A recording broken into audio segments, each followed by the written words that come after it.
ಓಂ ವೈಶ್ವಾನರಃ ಸಾಧಾರಣ ಶಬ್ದ ವಿಶೇಷಾತ್ ಓಂ. ಯಸ್ತ್ವೇತಮೇವಂ ಪ್ರಾದೇಶಮಾತ್ರಂ ಅಭಿವಿಮಾನಮಾತ್ಮಾನಂ ವೈಶ್ವಾನರಮುಪಾಸ್ತೆ ಸ ಸರ್ವೇಷು ಲೋಕೇಷು ಸರ್ವೇಷು ಭೂತೇಷು ಸರ್ವೇಷ್ವಾತ್ಮಸ್ವಮನ್ನಮತ್ತಿ. 1ನೇ ಅಧ್ಯಾಯದ 2ನೇ ಪಾದದ 24ನೇ ಸೂತ್ರ ಇದು, ವೈಶ್ವಾನರಾಧಿಕರಣ ಅಂತ.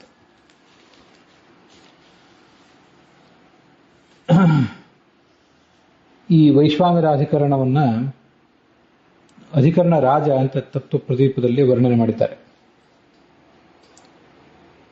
ಪರಮಕಾರುಣಿಕೇನ ಅಮರಗುರುಣ ಅಯಂ ಅಧಿಕರಣ ರಾಜ ಆರಭ್ಯತೆ ಅಂತ ತತ್ವ ಪ್ರದೀಪದಲ್ಲಿದೆ. ಅದನ್ನ ಆಮೇಲೆ ಮುಂದೆ ನಾವು ನೋಡೋರಿದ್ದೀವಿ. ಈಗ ಈ ಅಧಿಕರಣಕ್ಕೆ ಎಷ್ಟು ಮಹತ್ವ ಅಂತ ಅನ್ನೋದನ್ನ ಹೇಳಿದೆ ಅಷ್ಟೆ.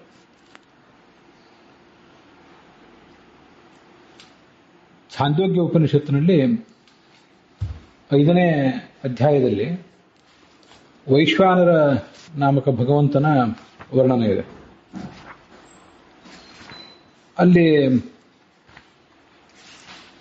ಕೆಲವು ಜನ ಮುನಿಗಳು, ಯಾರ್ಯಾರವರು, ಪ್ರಾಚೀನ ಶಾಲಾ ಅಂತ ಒಬ್ಬ, ಅದು ಅಲ್ಲೇ ಸ್ವಲ್ಪ ಹಿಂದೆ ಬಂದಿದೆ. ಈ ವೈಶ್ವಾನರ ನಾಮಕ ಭಗವಂತನ ವರ್ಣನ ಮಾಡುವ ಪ್ರಸಂಗದಲ್ಲಿ ಹೃದಯ ಕಮಲದಲ್ಲಿ ವೈಶ್ವಾನರ ಅಂತ ಹೇಳುವ ಭಾಗದಲ್ಲಿ ಆ ಶಿರೋನಾಮದಲ್ಲಿ ಯಸ್ತ್ವೇತಮೇವಂ ಪ್ರಾದೇಶ ಮಾತ್ರಂ ಅಭಿವಿಮಾನಂ ಅಂತ ಬಂದಿದೆ. ಅದಕ್ಕಿಂತ ಮುಂಚೆ ಒಂದು 8 ಖಂಡ ಮುಂಚೆ, ಈಗ ನಾವು ನೋಡ್ತಿರುವುದು 18ನೇ ಖಂಡ. ಇದಕ್ಕಿಂತ ಮುಂಚೆ ಒಂದು 10 ಖಂಡ ಮುಂಚೆ, 10 ಅಥವಾ 9 ಖಂಡ ಮುಂಚೆ ಉಪಮನ್ಯುವಿನ ಮಗ ಪ್ರಾಚೀನ ಶಾಲ, ಪುರುಷನ ಮಗ ಸತ್ಯಯಜ್ಞ, ಮತ್ತೆ ಇಂದ್ರದ್ಯುಮ್ನ, ಮತ್ತೆ ಜನ, ಬುಡಿಲ, ಇವರೆಲ್ಲ ಚೆನ್ನಾಗಿ ಯಜ್ಞಾದಿಗಳನ್ನು ಮಾಡ್ತಾ ಇದ್ದವರು, ವೇದಾಧ್ಯಯನ ಮಾಡಿದ್ದವರೇ. ನಾವು ಈ ಕೋನ ಆತ್ಮ, ನಮ್ಮ ಉಪಾಸ್ಯನಾದ ವೈಶ್ವಾನರನ ಲಕ್ಷಣವನ್ನು ತಿಳ್ಕೊಳ್ಬೇಕು ಅಂತ ವಿಚಾರ ಮಾಡಿದರು. ಅದಕ್ಕಾಗಿ ಅರುಣನ ಮಗ ಉದ್ದಾಲಕ ಇದನ್ನ ತಿಳ್ಕೊಂಡಿದ್ದಾನೆ, ಅಲ್ಲಿ ಹೋಗೋಣ ಅಂತ ಅವನ ಹತ್ರ ಹೋದ್ರು. ಆ ಉದ್ದಾಲಕ ಏನ್ ಮಾಡಿದ, ಇವರೆಲ್ಲ ಒಳ್ಳೆ ವೇದಜ್ಞರು, ರಕ್ಷಂತಿ ಮಾಂ ಇಮೇ ಮಹಾಶಾಲಾಹ ಮಹಾಶ್ರೋತ್ರಿಯಾಹ,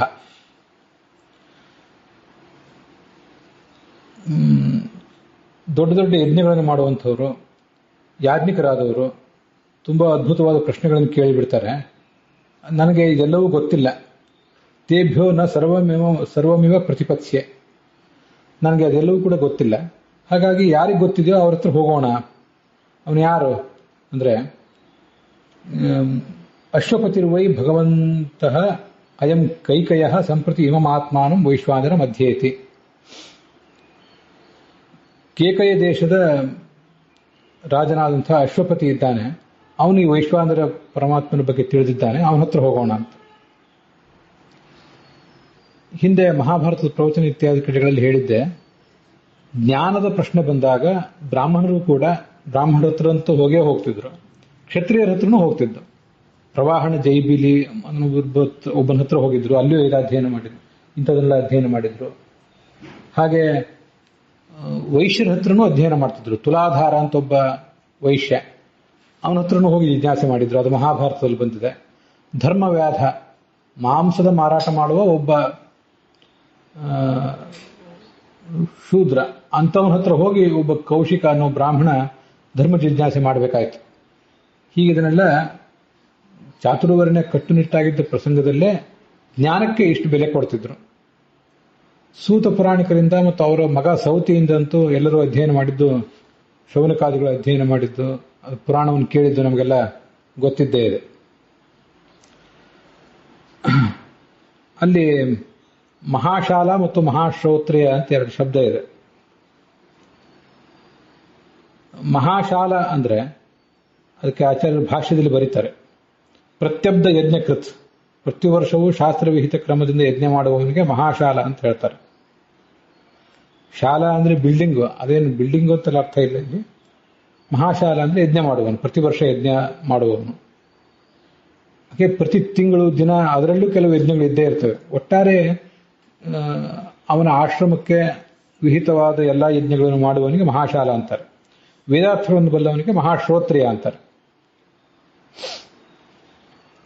ಇವರೆಲ್ಲರೂ ಸೇರಿ ಅಲ್ಲಿ ಬಂದರು. ಅವನು ಹೃದಯನಾಮಕ ಅವನು ವೈಶ್ವಾನರನ ಬಗ್ಗೆ ಸಾಕಷ್ಟು ಉಪದೇಶ ಮಾಡಿದ. ಅಲ್ಲಿ ಮುಂದೆ ಹೃದಯ ಕಮಲದಲ್ಲಿ ವೈಶ್ವಾನರ ಅಂತ ಹೀಗೆ ಒಂದು ಭಾಗ ಇದೆ. ತಾನ್ಹೋವಾಚ ಏತೇ ವಯಂ ಯೂಯಂ ಪೃಥಗಿಮಂ ಆತ್ಮಾನಂ ವೈಶ್ವಾನರಂ ವಿದ್ವಾಂಸ ಅನ್ನಮತ್ತ. ನೀವೆಲ್ಲರೂ ಕೂಡ ಅಂದರೆ ಬಂದವರು ಬ್ರಾಹ್ಮಣರು ವೈಶ್ವಾನರ ನಾಮಕ ಪರಮಾತ್ಮನ ಬೇರೆ ಬೇರೆ ಅವಯವಗಳನ್ನು ತಿಳಿದಿದ್ದೀರಿ. ಅದರ ಫಲವಾಗಿ ಬೇಕಾದಷ್ಟು ಅನ್ನ ಭೋಗ ಇತ್ಯಾದಿಗಳು ನಿಮ್ಗೆ ಸಿಕ್ಕಿದೆ. ಆದರೆ ಸರ್ವತ್ರ ವ್ಯಾಪ್ತನಾದ ಈ ವೈಶ್ವಾನರನ ಎಲ್ಲ ಅವಯವಗಳನ್ನೂ ನೀವು ತಿಳಿದ್ರೆ ಆವಾಗ ನಿಮ್ಮ ಭೋಗ ಅನ್ನೋದು ಇನ್ನೂ ಹೆಚ್ಚಾಗ್ತದೆ. ಭೋಗ ಮಾಡುವ ಅವಕಾಶ, ಭೋಗ ಮಾಡುವ ಅದೃಷ್ಟ ಇನ್ನೂ ಹೆಚ್ಚು ಸಿಗ್ತದೆ. ಅವನಿಗೆ ಅಲ್ಲೇ ಮುಂದೆ ಅವನು ಶಿರಸ್ಸು ಯಾವುದು, ಅವನ ಕಣ್ಣು ಯಾವುದು ಅಂತನ್ನೋದ್ರ ಬಗ್ಗೆ ವರ್ಣನೆ ಬಂದಿದೆ. ಈ ಭಾಗ ಆದಮೇಲೆ ತಸ್ಯ ಹವಾಯಿ ತಸ್ಯ ವೈಶ್ವಾನರಸ್ಯ ಮೂರ್ಧೈವ ಸುತೇಜಾಹ, ಅವನ ತಲೆಗೆ ಸುತೇಜ ಅಂತ ಹೆಸರು, ಕಣ್ಣಿಗೆ ವಿಶ್ವರೂಪ ಅಂತ ಹೆಸರು, ಪ್ರಾಣವಾಯುವಿಗೆ ಪೃಥಗ್ವರ್ಮ ಅಂತ ಹೆಸರು, ಮಧ್ಯದೇಹಕ್ಕೆ ಬಹುಲ ಅಂತ ಹೆಸರು, ಕಟಿ ಪ್ರದೇಶಕ್ಕೆ ರೈ ಅಂತ ಹೆಸರು, ಹೀಗೆಲ್ಲ ಬಂದಿದೆ. ಇದನ್ನೆಲ್ಲ ತಿಳಿದ್ರೆ ಅವನು ದೇವತಾ ಪುರುಷನಾಗಿದ್ದರೆ ಆ ತಿಳಿದಂಥ ವ್ಯಕ್ತಿ ಅವನಿಗೊಂದು ಬೇರೆ ಫಲ, ಮನುಷ್ಯನಾಗಿದ್ದರೆ ಅದೊಂದು ಬೇರೆ ಫಲ. ಮನುಷ್ಯನಿಗೆ ತಿಳಿಯುವ ಶಕ್ತಿ ಬರ್ತದೆ ಅಷ್ಟೇ. ತಿಳಿದದ್ದೊಂದು ಭಗವಂತನ ಮಹಿಮೆಯನ್ನು ತಿಳಿದದ್ದೇ ದೊಡ್ಡ ಫಲ. ದೇವತಾ ಪುರುಷ ಆಗಿದ್ರೆ ಎಲ್ಲ ಲೋಕಗಳಲ್ಲಿ ಎಲ್ಲ ಜಡ ಮತ್ತು ಚೇತನರಲ್ಲಿ ಸನ್ನಿಹಿತನಾಗಿರ್ತಾನೆ. ಅವರೆಲ್ಲ ಭೋಜನ ಮಾಡುವಾಗ ಇವನಿಗೂ ಕೂಡ ಭೋಜನದ ಒಂದು ಭಾಗ ಅಂತ ಸಂದೇಶ ಸಲ್ಲುತ್ತದೆ ಅಂತ ಅದು ಅಲ್ಲಿ ಬಂದಿದೆ. ಎಷ್ಟು ಏತಮೇವ ಪ್ರಾದೇಶ ಮಾತ್ರ ಹೃದಯ ಕಮಲದಲ್ಲಿದ್ದಾನೆ, ಒಂದು ಅಂಗೈಯಂಗದ ಗಾತ್ರದಲ್ಲಿದ್ದಾನೆ. ಆದ್ದರಿಂದ ಅವನಿಗೆ ಪ್ರಾದೇಶ ಅಂತ ಹೆಸರಿದೆ. ಸರ್ವತ್ರ ವ್ಯಾಪ್ತನೂ ಕೂಡ ಹೌದು ಅವನು. ಅಭಿವಿಮಾನ ಅಂದರೆ ಸರ್ವತ್ರ ವ್ಯಾಪ್ತ. ಆತ್ಮ ನಮ್ಮೆಲ್ಲರ ಸರ್ವವ್ಯಾಪ್ತ ಅಂತರ್ಯಾಮಿ. ಅಂಥ ವಿಶ್ವಾನರನ್ನು ತಿಳಿದ್ರೆ ಸರ್ವೇಷು ಲೋಕೇಶು ಸರ್ವೇಷು ಭೂತೇಶು ಸರ್ವೇಷು ಆತ್ಮಸ್ವಂ, ತನ್ನದೇ ಆದ ಅನ್ನವನ್ನು ಅವನು ಊಟ ಮಾಡ್ತಾನೆ ಅಂತ ಹೀಗೆ ಅದರ ತಾತ್ಪರ್ಯ.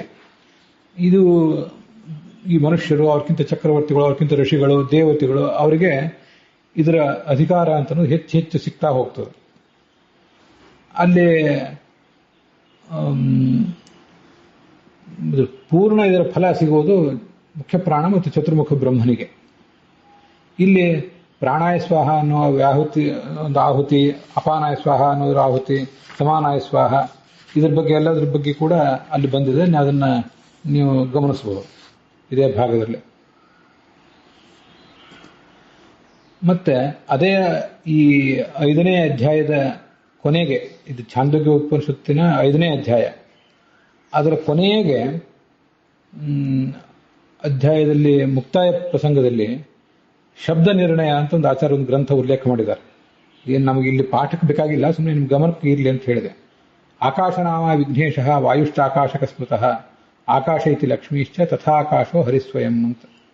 ಆಕಾಶ ಅಂದರೆ ಗಣಪತಿಯೂ ಹೌದು, ವಾಯು ಹೌದು, ಲಕ್ಷ್ಮೀದೇವಿಯೂ ಹೌದು, ಅವಳು ಆಕಾಶದ ಅಭಿಮಾನಿನಿ. ಸ್ವಯಂ ಆಕಾಶ ಅಂದರೆ ಸ್ವಯಂ ಭಗವಂತನೂ ಹೌದು ಅಂತ ಈಗ ಒಂದು ಶ್ಲೋಕ ಬಂದಿದೆ. ಒಂದೇ ಶ್ಲೋಕದಿಂದ 4 ಜನರನ್ನು ತಾರತಮ್ಯ ಕ್ರಮವಾಗಿ ಸ್ತುತಿಸಲಿಕ್ಕೆ ತುಂಬ ಅನುಕೂಲಕರವಾದ ಪೂಜೆ ಪ್ರವಚನದ ಆರಂಭದಲ್ಲಿ ಎಲ್ಲ ಕಡೆ ಉಪಯುಕ್ತವಾಗಬಹುದು ಅಂತ ಒಂದು ಶ್ಲೋಕ. ಅದಕ್ಕೆ ಅದನ್ನು ಹೇಳಿದೆ. ಇದು ವೈಶ್ವಾನರ ರೂಪನಾದ ಭಗವಂತನ ಬಗ್ಗೆ ವರ್ಣನೆ ಮಾಡುವ ಪ್ರಸಂಗದಲ್ಲೇ ಇದು ಬಂದದ್ದು. ಅದಕ್ಕಾಗಿ ಇದನ್ನು ಕೂಡ ಹೇಳಿದ್ದೇನೆ. ಇದರ ತತ್ವಪ್ರಕಾಶಿಕಾದಲ್ಲಿ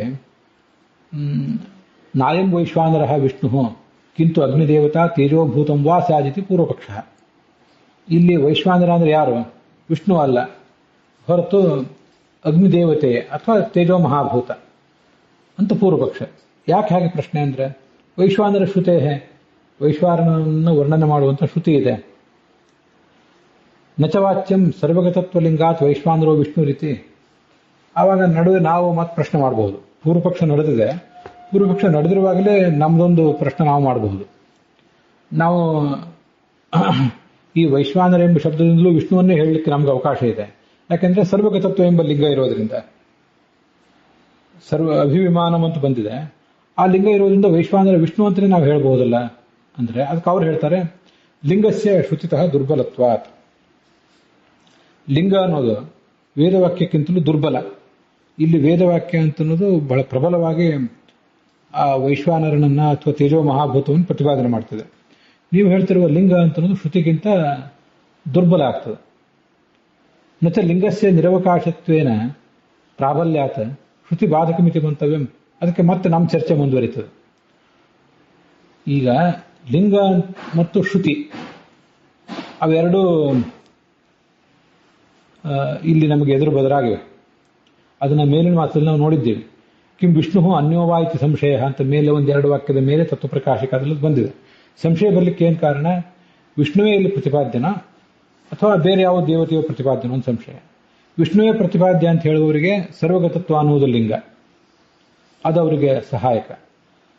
ಅನ್ಯ ಬೇರೆ ಯಾರೊಬ್ರು ಪ್ರತಿಪಾದ್ಯ ಅಂತ ಹೇಳುವವರಿಗೆ ಅನ್ಯತ್ರ ಪ್ರಸಿದ್ಧಿ, ಬೇರೆ ಯಾರಲ್ಲೂ ಇದು ಪ್ರಸಿದ್ಧವಾಗಿದೆ. ಅನ್ಯತ್ರ ಅಂದ್ರೆ ಪರಮಾತ್ಮನಿಗಿಂತ ಭಿನ್ನನಾದ ಅಗ್ನಿಯೋ ತೇಜೋ ಮಹಾಭೂತವೋ ಅವರಲ್ಲಿ ಎಲ್ಲೋ ಪ್ರಸಿದ್ಧವಾಗಿದೆ. ಹೀಗೆ ಸಂಶಯ ಬಂದಿದೆ. ಈ ಲಿಂಗ ಅಂತನ್ನೋದು ಸರ್ವ ನಿರವಕಾಶ. ಇದು ಸರ್ವಗತತ್ವವನ್ನ ಬೇರೆ ಎಲ್ಲ ಕಡೆ ಹೊಂದಿಸ್ಲಿಕ್ಕೆ ಬರೋದಿಲ್ಲ. ನಿರವಕಾಶ, ಅದಕ್ಕೆ ಬೇರೆ ಕಡೆ ಅವಕಾಶ ಇಲ್ಲ. ಅದರಿಂದ ಅದೇ ಪ್ರಬಲ. ಅದರಿಂದ ಅದು ಶ್ರುತಿಗೆ ಬಾಧಕ ಆಗ್ತದೆ. ಅದರಿಂದ ಶ್ರುತಿಯನ್ನು ಅದು ಅಪ್ರಮಾಣ ಅಂತ ಮಾಡೋದಿಲ್ಲ, ಅದು ಶ್ರುತಿಗೆ ಬೇರೆ ಅರ್ಥ ಹೇಳಬೇಕಾಗ್ತದೆ ಅಂತ ನಾವು ಹೇಳಿದ್ರೆ ಅದಕ್ಕೆ ಅವ್ರು ಹೇಳ್ತಾರೆ ಶ್ರುತೇರಪಿ ಪ್ರಸಿದ್ಧಿತಃ ನಿರವಕಾಶತ್ವಾತ್. ಶ್ರುತಿಯೂ ನಿರವಕಾಶ, ಶ್ರುತಿಯೇ ಹೆಚ್ಚು ನಿರವಕಾಶ. ಶ್ರುತಿಯರಪಿ ಅಂತಲ್ಲಿದೆ, ಶ್ರುತಿಯೂ ಕೂಡ ನಿರವಕಾಶ ಅಂತ ಚರ್ಚೆ ನಡೆದಾಗ ಅವ್ರು ಹೇಳ್ಬೋದು ಶ್ರುತಿಯೇ ಹೆಚ್ಚು ನಿರವಕಾಶ ಅಂತ. ಶ್ರುತಿಯೂ ಕೂಡ ಪ್ರಸಿದ್ಧಿತಃ ಅಂದ್ರೆ ಲೋಕ ಪ್ರಸಿದ್ಧಿಯನ್ನು ನಾವು ಗಮನದಲ್ಲಿ ಇಟ್ಕೊಂಡ್ರೆ ಅದು ಬಹಳ ಪ್ರಧಾನವಾದ ಸಂಗತಿ. ವೈಶ್ವಾನರ ಎಂಬ ಶಬ್ದ ಯಾರನ್ನು ಹೇಳ್ತದೆ? ಲೋಕದಲ್ಲಿ ಅದು ಅಗ್ನಿಯನ್ನು ಹೇಳ್ತದೆ. ಆದ್ರಿಂದ ಅದು ಬೇರೆ ಯಾರನ್ನೋ ಪ್ರತಿಪಾದನೆ ಮಾಡ್ತದೆ ಅಂತ ನೀವು ಅನ್ನೋದು ಉಚಿತ ಅಲ್ಲ. ಆದ್ರಿಂದ ಪ್ರಸಿದ್ಧಿತಃ, ಪ್ರಸಿದ್ಧಿ ಇರುವುದರಿಂದ ಅಂತ ಅದರ ತಾತ್ಪರ್ಯ. ಪ್ರಸಿದ್ಧಿಗಿಂತ ಅಂತ ಹಾಗೆ ಅದನ್ನೇನು ಓದ್ಕೋಬಾರದು, ಅದಕ್ಕೆ ಹಾಗೆ ಅರ್ಥ ತಿಳ್ಕೋಬಾರದು. ಶ್ರುತಿಯೂ ಕೂಡ ನಿರವಕಾಶವೇ, ಯಾಕೆಂದ್ರೆ ಪ್ರಸಿದ್ಧಿತಃ, ಲೋಕ ಪ್ರಸಿದ್ಧಿ ಇರುವುದರಿಂದ ಅಂತ ಹೀಗದರ ತಾತ್ಪರ್ಯ. ಶ್ರುತೇ ವಿಷ್ಣು ವಿಷಯತ್ವೇ ಅಜ್ಞಾದಿ ವಿಷಯತೆಯ ಲೋಕ ಪ್ರಸಿದ್ಧಿ ಬಾಧಾತ್ ವೈದಿಕ ವಿದ್ಯಾಭೇದ ವ್ಯವಹಾರ ವಿರೋಧಾಚ್ಚ. ಈಗ ವೈಶ್ವಾನರ ಶ್ರುತಿ ಅಂತ ಅನ್ನೋದು ವಿಷ್ಣು ವಿಷಯಕ ಅಂತ ನೀವು ಸಿದ್ಧಾಂತಿಗಳು ಹೇಳಲಿಕ್ಕೆ ಹೊರಟ್ರಿ. ಹಾಗೆ ಹೇಳಿದ್ರೆ ಈ ಲೋಕದ ಪ್ರಸಿದ್ಧಿಗೆ ಒಂದು ಧಕ್ಕೆ ಬರ್ತದೆ. ಲೋಕದ ಪ್ರಸಿದ್ಧಿ ಏನು? ವೈಶ್ವಾನರ ಎಂಬ ಶಬ್ದ ಅಗ್ನಿ ವಿಷಯಕ ಅಂತ. ಈ ಪ್ರಸಿದ್ಧಿಗೆ ಧಕ್ಕೆ ಬರ್ತದೆ. ಮತ್ತೆ ಧಕ್ಕೆ ಬರ್ತದೆ ಅಂತ ಒಂದು. ಇನ್ನೊಂದು ಸಮಸ್ಯೆ ಏನು ಅಂದ್ರೆ ಈ ಶಾಸ್ತ್ರದಲ್ಲಿ, ಉಪನಿಷತ್ತು ಮೊದಲಾದ ಶಾಸ್ತ್ರಗಳಲ್ಲಿ ಅನೇಕ ವಿದ್ಯೆಗಳನ್ನು ಪ್ರತಿಪಾದನೆ ಮಾಡಿರ್ತಾರೆ. ವಿದ್ಯಾ ಅಂದ್ರೆ ಒಟ್ಟಾರೆ ಪರವಿದ್ಯಾ ಅಂತ ಅನ್ನೋದೊಂದು ವಿದ್ಯಾ ಇದ್ದೇ ಇದೆ. ಪರವಿದ್ಯಾ ಅಪರವಿದ್ಯಾ ಅಂತ. ಒಟ್ಟಾರೆ ವಿದ್ಯಾ ಅಂದ್ರೆ ತತ್ವಜ್ಞಾನ ಅಂತ ಒಂದು ಅರ್ಥ.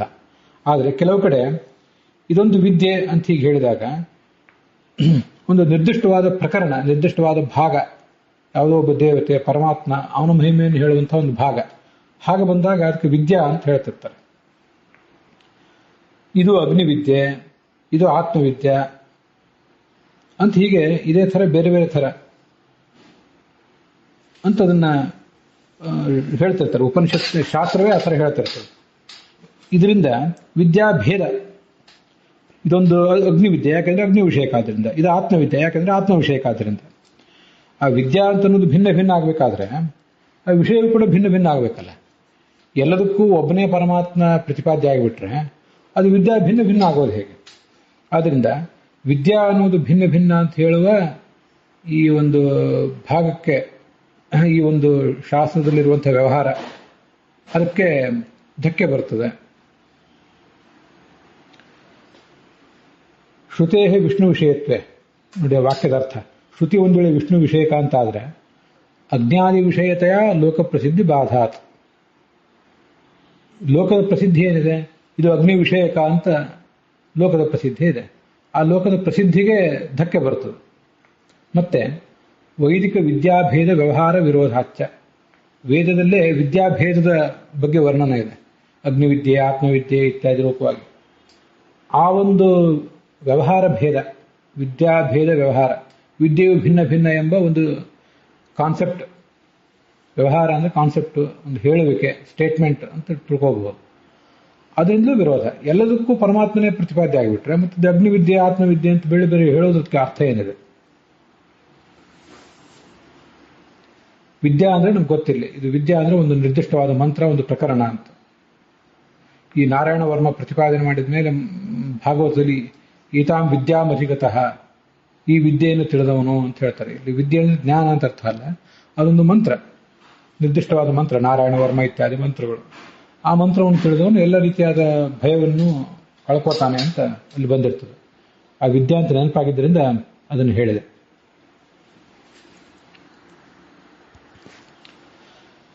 ಶ್ರುತೇ ವಿಷ್ಣು ವಿಷಯತ್ವ, ಶ್ರುತಿಯನ್ನು ವಿಷ್ಣು ವಿಷಯಕ ಅಂತ ನೀವು ಸಿದ್ಧಾಂತಿಗಳು ಹೇಳಿಕೊಂಡ್ರೆ, ಅದಕ್ಕೆ ಅಂಟಿಕೊಂಡ್ರೆ ಅಜ್ಞಾದಿ ವಿಷಯತೆಯ ಲೋಕ ಪ್ರಸಿದ್ಧಿ ಬಾಧಾತ್.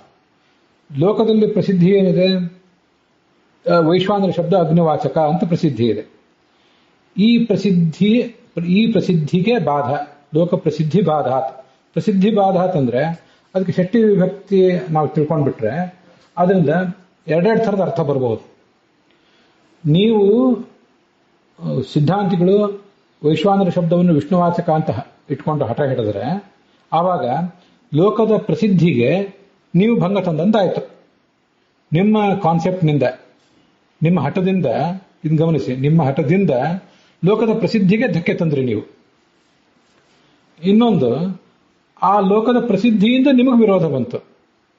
ನಿಮ್ಮ ಕಾನ್ಸೆಪ್ಟಿಗೆ, ನೀವು ಅಂಟಿಕೊಂಡ ನಿಲುವಿಗೆ ಲೋಕದ ಪ್ರಸಿದ್ಧಿಯಿಂದ ಬಾಧ ಬಂತು. ಈ ತರ ಲೋಕ ಪ್ರಸಿದ್ಧಿ ಬಾಧ ಅಂತವ್ರು ಯಾಕೆ ಸಮಾಸ ಮಾಡಿರ್ತಾರೆ ಅಂದ್ರೆ, ಪ್ರಸಿದ್ಧಿಯಿಂದ ಬಾಧ ಅಂತ ಇಟ್ಕೊಳ್ರಿ, ಪ್ರಸಿದ್ಧಿಗೆ ಬಾಧ ಅಂತ ಇಟ್ಕೊಳ್ರಿ. ಆ ಸಂದರ್ಭಕ್ಕೆ ಎರಡೂ ಹೊಂದ್ಬೋದಲ್ಲ. ನಿಮ್ಮ ನಿಲುವಿನಿಂದ ನೀವು ಲೌಕಿಕ ಪ್ರಸಿದ್ಧಿಗೆ ಧಕ್ಕೆ ತಂದ್ರಲ್ಲ, ಅಥವಾ ಲೋಕದ ಪ್ರಸಿದ್ಧಿ ಅದೇ ಪ್ರಬಲ ಆದ್ರಿಂದ ಅದರಿಂದ ನಿಮಗೆ ವಿರೋಧ ಬಂತಲ್ಲ. ಈ ಎರಡು ಅರ್ಥವನ್ನು ಕೂಡ ತಿಳ್ಕೋಬಹುದು. ಅದಕ್ಕಾಗಿ ಆ ಥರ ಸಮಾಸ ಮಾಡಿರ್ತಾರೆ. ಸಮಾಸ ಮಾಡಿದ್ರೆ ವ್ಯಸ್ತಪದ ಮಾಡಿಬಿಟ್ರೆ ಷಷ್ಠಿ ಮಾಡಬೇಕು ಅಥವಾ ಸಪ್ತಮಿ ಮಾಡಬೇಕು ಅಥವಾ ತೃತೀಯ ಮಾಡಬೇಕು, ಯಾವುದೋ ಒಂದು ಅರ್ಥಕ್ಕೆ ಸೀಮಿತ ಆಗಿಬಿಡ್ತದೆ. ಷಷ್ಠಿ ಮಾಡಿದ್ರೂ ತೊಂದರೆ ಇಲ್ಲ. ಆ ಷಷ್ಠಿಯನ್ನು ಮತ್ತೆ ನನ್ನ ಶ್ರಾದ್ದ, ನಮ್ಮ ತಂದೆಯವರ ಶ್ರಾದ್ದ ಅನ್ನೋ ಥರ ಎರಡೂ ಅರ್ಥದಲ್ಲಿ ಹೊಂದಿಸ್ಕೋಬೇಕಾಗ್ತದೆ. ಅದರಿಂದ ಸಂದರ್ಭಕ್ಕೆ ತಕ್ಕಂತೆ ಹೀಗೆ ಇಟ್ಕೋಬಹುದು ಅಂತ ನಾನು ಅದನ್ನು ವ್ಯಾಖ್ಯಾನ ಮಾಡಿದ್ದು. ಅಲ್ಲಿಗೆ ಇವತ್ತಿನ ಭಾಗ ಸಮಾಪ್ತ ಆಗಿದೆ.